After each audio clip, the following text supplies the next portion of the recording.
What's up, everyone? Back here at Logan Built headquarters in the shop, working on Mr. Newman's first gen again. Since you've seen this thing last, I've got some little minor detail stuff put back together on it, and this thing's really coming along. Let's check it out.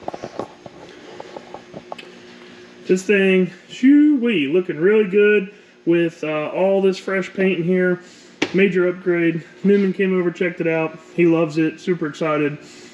So we have been moving forward with getting the wiring back through the firewall, got the ECM connectors bolted back into the firewall, and got some little details like the shocks are back on it. Just been working on putting stuff back on this thing, engine cross members in it, and today we are actually going to get started. The 9-inch rear end is finally here. I'll give you a quick little sneak peek of it.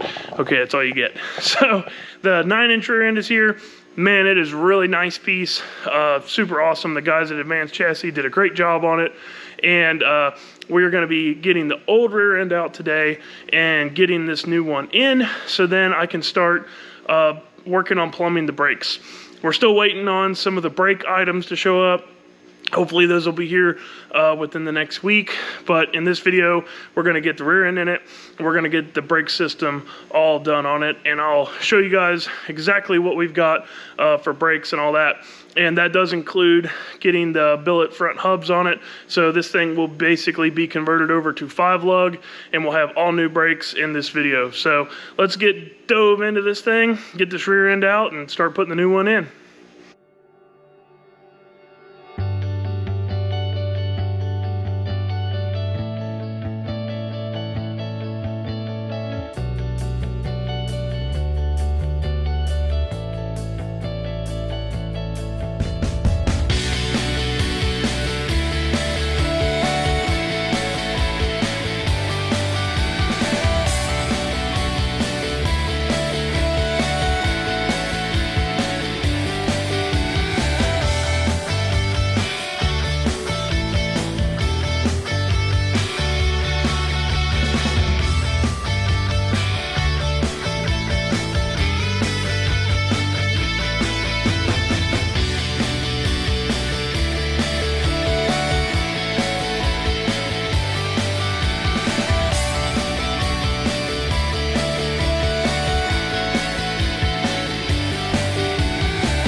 We got the old rear end out, and we are ready to go back together with nice shiny new rear end here.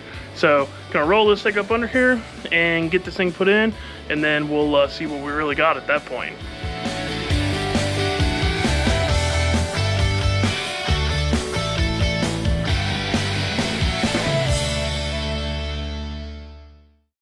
Man, oh man, we're starting to have ourselves a real race truck here.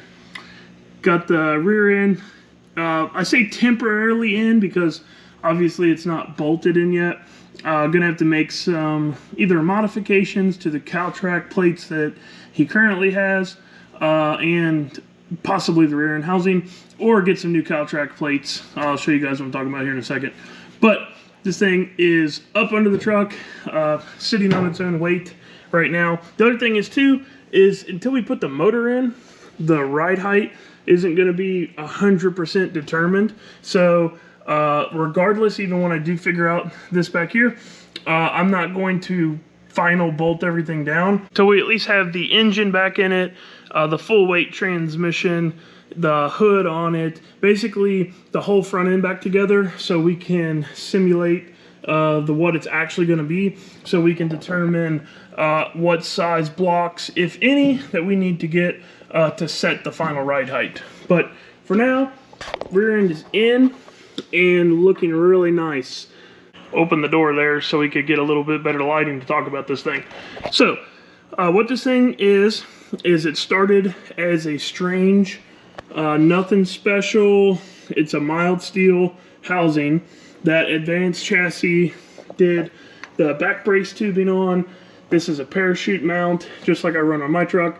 Has the rear push bar made onto it. Obviously the shock brackets for the adjustable shock brackets. Then a tie bar to tie these together for a little bit more extra strength. These loops here are for tying the truck down when it's in the trailer. This is a jack post, similar to like what I did on the front there, so you can jack the truck up. It will have, obviously it doesn't have any brakes on it now. It'll have 4-piston dual caliper brakes on both sides here in the rear, like my truck does, but we went with a different company than Strange on those, and we should have those hopefully next week. When they come in, I'll talk to you guys about those. The AFCO shocks here are from JP's truck many moons ago, so we're repurposing those onto here. And then everything is pretty much Strange for the most part. The third member is a Strange HD unit. We were going to go with an Ultra unit originally, like what we have in JP's truck, but we could not get the 350 gear at the time due to COVID. So we went with the HD unit, which is the same unit that is in my truck. And after talking to some people that are smarter than me about these third members, the HD is actually more desirable than the Ultra anyways, so that ended up working out good for us. These are tabs for an anti-roll bar. I'm not sure if we will start off running an anti-roll bar, or if we'll just run it like it is and then see if we need to add it later. It's kind of going to let Jordan decide what we're going to do on that one. And then it has a tab up top here for mounting your brake lines. So basically there will be a pass-through style AN fitting, and then you'll be able to run your hard lines over to your calipers. Strange 35 spline axles, just like what's in my truck. Basically the goal with this was to make it as interchangeable as possible with my truck. Wow, I am fighting the lighting here. So these axles are interchangeable with the axles in my rear end housing. The third member is interchangeable. Our wheels will be interchangeable because they'll be the same backspace, they'll be the same bolt pattern. So when we do start racing together, if one of us is ever in need, we will be able to swap parts if we need to on any of this rear end housing stuff. And then there's a lot of stuff actually on this truck that's compatible. Even though it's a regular cab long bed and mine's a club cab short bed, the wheelbase is almost identical. So we will actually be able to share drive shafts and transfer case. Our transmissions will be shareable. So essentially a lot of the important items aside from the engine combinations will be transferable between the two trucks. So hopefully we never have to need any of that, but I think it'll be nice for both of us if we are ever in need. So that's the rear end housing. The complete rear end. It's in the truck. Now let me show you the couple things that I'm trying to figure out here. Okay, so this is a Caltrack. I don't know what you call it, to be honest with you, but basically it's the part that bolts up to the bottom of the rear end housing here, and then basically it's a 4-link bar that goes between the bottom here of the Caltrack mounting plate, and then goes up to the Caltrack plate up there. And this is also what holds the rear end in place. So we have two issues, both of them are kind of small. This is actually for that Dana 70, but luckily it will work if we can use it. I'll just have to trim this ear over here in the corner. I'll have to trim it down a little bit to clearance around the back brace here. So if I do that, that'll bolt up just fine. The problem beyond that we run into is the U-bolts. So I will need wider U-bolts to fit around this perch mount. But basically the problem is this U-bolt, where it needs to be to run that plate, ends up with this tube right in the way. So if we do run those plates, I will have to drill a 1/2-inch hole through this tube to allow the U-bolt to be able to pass through so I can bolt this thing down. The other option that we have is to get these plates made wider. So essentially moving the U-bolt back closer to like how you see it here and putting it behind this tube. I don't know if that's an option. I'm gonna call Caltrac and see what it is. If that is possible, then that's the route we'll go, just to keep from having to drill on this brand new housing here. But if that's not possible, then that's what we'll have to do. So that's my current hang up to getting this rear end 100% in this thing right now. All right, so rear end is officially in the truck with the brakes installed. We ended up having to drill the hole in the back brace here to pass through the U-bolt. Caltrac didn't offer any other designs for this bottom plate, and it wouldn't have worked out anyways because it would have got into the brakes over here. So basically I just kept the original Caltrac bottom plate. I trimmed it to fit around the back brace here, drilled a hole in the back brace so that way the U-bolts could pass through, and now everything is nice and happy. I don't have the U-bolts 100% torqued down yet, and that's because we don't know what the final ride height of the truck is going to be just yet. We're most likely going to have to add a 1 to 2 inch block, which is why I got these bolts quite a bit longer than they need to be, because I know that we're going to have to add some sort of block up here to get the ride height exactly where we want it. But for now, the rear end is in, it's solid, we can move the truck around if we need to, and we've got these beautiful Lamb brakes on this thing. So let me jump out of here and show you the front of those. If you caught my video that I did just specifically talking about the Lamb brakes, then you guys know why these things are so cool. Since I already did a whole video on it, I won't go into depth again, but basically these are a staging brakes, so he will actually be able to spool the truck up on the foot brake and be able to stage it without using a bump box. Super lightweight, super awesome brakes, all aircraft quality bolts. Really nice stuff here. So he has a very nice set of brakes on this truck to complement a very nice leaf spring 9-inch rear end. And speaking of brakes, I also have the front hubs and the front Willwood 4-piston single caliper setup installed on the truck as well. If you guys saw the video about these wheels, you know why we have them. If you don't, I'll give you a quick little synopsis. Basically, these wheels are just temporary rollers because there's no reason for Jordan to buy wheels and slicks just yet. So these will get him by for the time being. They're a universal lug pattern, so he'll be able to use these same wheels on projects in the future. So we've got the aluminum hubs on. Brakes are done. Basically everything in the front end's done besides the steering components, which that'll probably be like the last thing. He'll probably end up changing those himself. And then we've got all of the brake lines ran throughout the truck. So I'll take a minute here and give you guys some highlights of all the brake lines.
Super happy with the way the brake lines turned out. Let me show you a couple of the key features on this thing.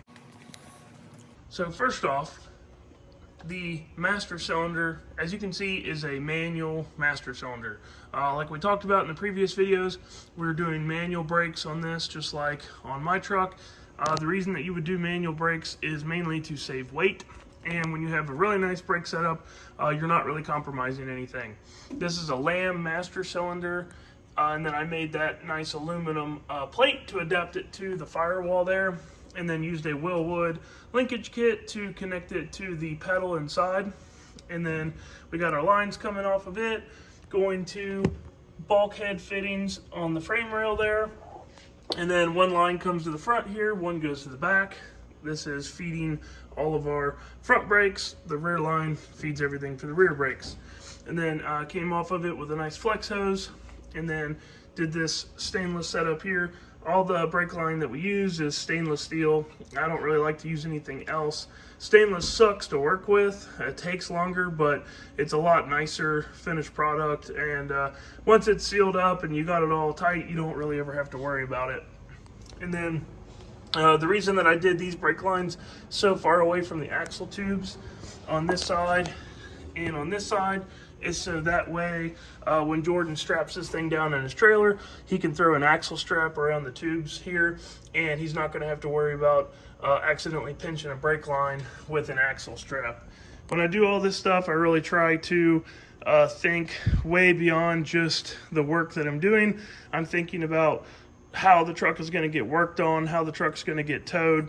And that really comes from experience of having my own race truck and all of the things that I'm like, hey, I should have done this or should have done that, or, you know, we're fortunate enough to think about the first time and know, like, man, if I didn't do it like this would have really sucked. So try to take all of my information and really put it into, you know, anybody's project that I'm working on to try to give them the nicest piece possible. And then same thing on the rear here. Flex braided hose coming off to that for the suspension travel, and then hard lines to the rear end housing. Something that I did on this truck, as you've seen in the highlight, there's a flex braid line between the caliper and where I start the hard line. And the reason I did that is so that way if Jordan needs to pull the axles out of the truck, change the third member, anything like that, he can just unbolt the calipers from the axle and just swing them out of the way without having to move any hardline stuff. That's something on my truck that I didn't do. I actually have hardline directly to the calipers, so if I ever need to pull my axles out, I kind of have to bend the hard wire up out of the way. It's one of those things that's like not a super big deal, but you learn as you go, and wanted to make sure that this thing was super serviceable and easy to work on.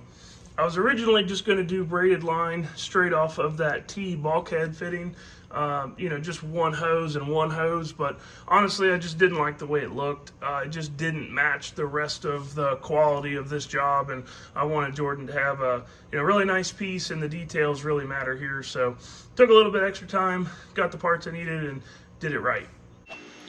So now that the brake lines are all done, one of the very last things that we need to do before we are ready to get the engine back in this thing for good is put the block off panel back on the firewall here.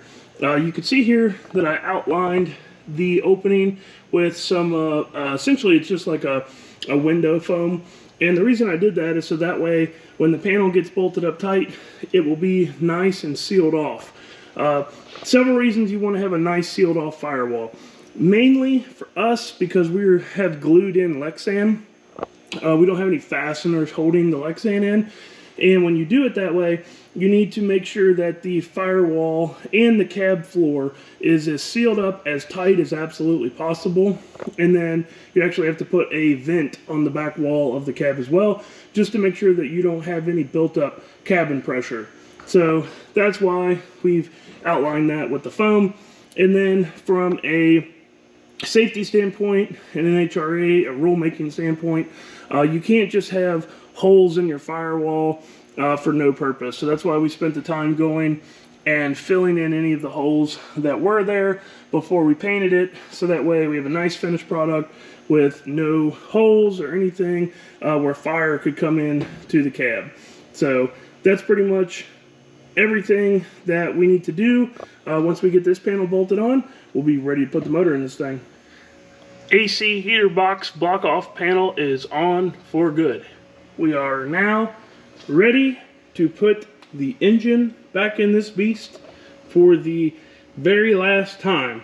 Very last time at my shop, at least. Until it needs to be refreshed again, which hopefully will be a long time from now. So I told Jordan that the cool thing about the point where we're at with the truck right now is that everything that we are doing, everything we're putting on the truck is going on the truck for good.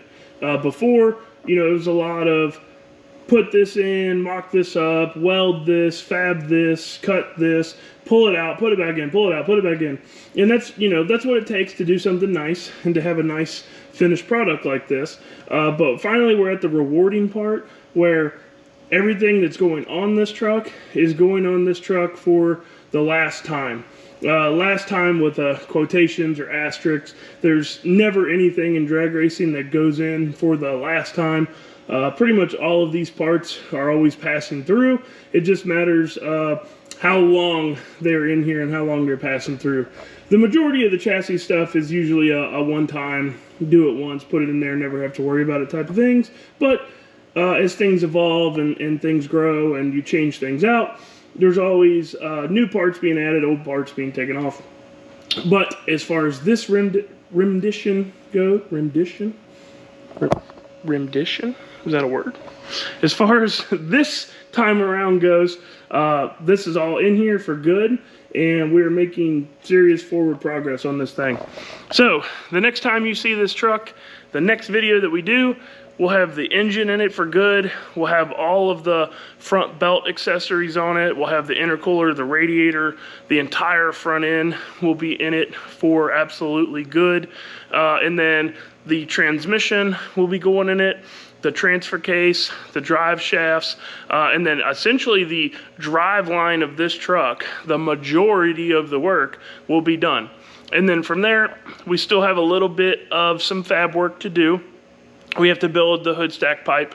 The reason we haven't done the hood stack pipe yet is because the hood needs to be on it to do that. We didn't put the hood on it because we didn't want to fight trying to get the engine in and out with the hood on, even though it should. There's no reason to make life harder. So hood stack will be coming up after the engine's in. We still have to mount the ECM. We have to mount the throttle pedal. There's some small things we need to do. Battery shut off. Once the engine and transmission are in this thing for good, which are basically just bolt this stuff in, then it'll be down to that like last 10% that will take some time. I hear all the things, the last 10% takes 90%. There's definitely some truth to that, but we're further along than the last 10%. Once we get the drivetrain back in this truck, as far as the work that I'm doing to it is concerned, we'll probably be down to about the last 5%. So the next video will be a lot more action-packed, a lot more cool stuff, and we'll have this thing really looking like a race truck in the next one. So thanks for watching, guys. Thanks for sticking around. If you're new here, click the subscribe button. If you like these build videos that I do showing all the work that I've been doing in this truck, drop a comment below and let me know. And like always, guys, catch you next time.